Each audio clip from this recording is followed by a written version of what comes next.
Shalom Bapak Ibu yang diberkati Tuhan. Kembali kita berjumpa untuk bersama-sama merenungkan firman Tuhan. Tema yang akan saya bahas di hari ini adalah saat berada di lembah.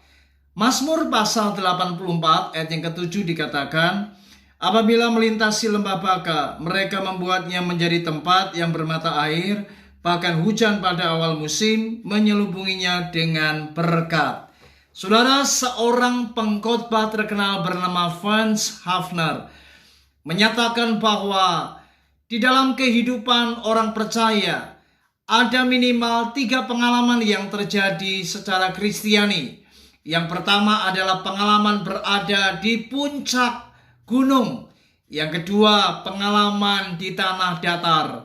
Dan yang ketiga adalah pengalaman di lembah. Tentu kalau kita berbicara saat ini pengalaman berada di sebuah lembah, maka ini adalah berbicara pengalaman yang tidak menyenangkan. Sebagaimana ditulis Mazmur 84 ayat 7, ada kata yaitu lembah Baka. Tahukah Anda? Minimal orang-orang Israel sekali dalam setahun mereka ini melakukan apa yang namanya ziarah ke Bukit Sion, dan di sana ada bait Allah. Sementara mereka menuju ke Bukit Sion, menuju bait Allah, mereka akan melintasi sebuah area yang namanya yaitu lembah Baka. Dan inilah tempat yang tidak menyenangkan. Dan lembah Baka merupakan sebuah kiasan bagaimana dalam perjalanan kita sebagai orang percaya akan melalui perkara-perkara yang tidak menyenangkan. Saudara, bukankah ada kalanya dalam hidup ini kita ada di dalam sebuah area yang namanya lembah Baka? Memang ini tidak bisa dihindari. Tentu setiap kita tidak ingin berada di lembah. Tapi jika hari ini Anda ada di dalam sebuah lembah, maka saya mau katakan bahwa ingat baik-baik, berbicara tentang pengalaman di lembah itu hanya bersifat sementara. Dan kalau kita melihat di dalam Mazmur pasal 23 dikatakan ayat yang keempat, sekalipun aku berjalan dalam lembah kekelaman, aku tidak takut bahaya, sebab engkau besertaku, gadamu dan tongkatmu itulah yang menghibur aku.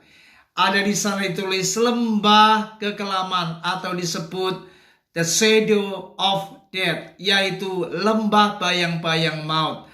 Berbicara bayang-bayang seringkali ini merupakan sebuah gambaran yang sebenarnya bayang-bayang itu lebih besar bentuknya daripada yang sebenarnya. Jadi jika Anda hari ini berada di dalam sebuah lembah, maka sebenarnya apa yang kau alami, masalah yang terjadi, itu semua tidaklah sebesar apa yang menjadi pola pikir kita. Karena seringkali kita memandang dari sudut pandang kita.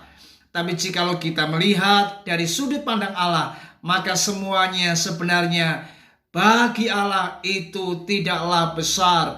Dan satu hal yang perlu Anda ketahui berikutnya, bahwa ketika Anda ada di lembah, maka Tuhan itu selalu ada di sana. Artinya Tuhan tidak pernah meninggalkan saudara. Mungkin hari ini Anda sedang mengalami kehancuran. Mungkin Anda sedang mengalami kegagalan. Mungkin hari ini Anda sedang mengalami keterpurukan. Ingat, ketika Anda ada di lembah, Tuhan itu ada bersama kita. Itu sebabnya mari jangan takut, percayalah. Anda adalah orang-orang yang punya harapan. Mari, biarlah di saat ini Anda menaruh harapanmu kepada Yesus, karena engkau tidak akan pernah dikecewakan. Orang-orang yang berharap kepada Yesus pasti akan mendapatkan pertolongan dan jalan keluar. Percayalah, lembah yang kau hadapi hari ini akan diubah menjadi mata air. Dan kau akan melihat sungguh Allah itu baik. Allah tidak pernah meninggalkan kita. Allah pasti akan mengubah segala keadaanmu di saat engkau sungguh-sungguh menaruh harapan kepadanya dan engkau mengandalkan Dia. Di saat engkau mengalami kegagalan, maka Tuhan pasti akan mengubah keadaan kita. dari keadaan lembah menjadi mata air, di mana kita akan menikmati segala janji Tuhan dikenapi, berkat-berkat Allah dicurahkan. Tuhan Yesus memberkati kita. Mari tetap semangat dan jangan berputus asa. Tuhan Yesus memberkati. Shalom.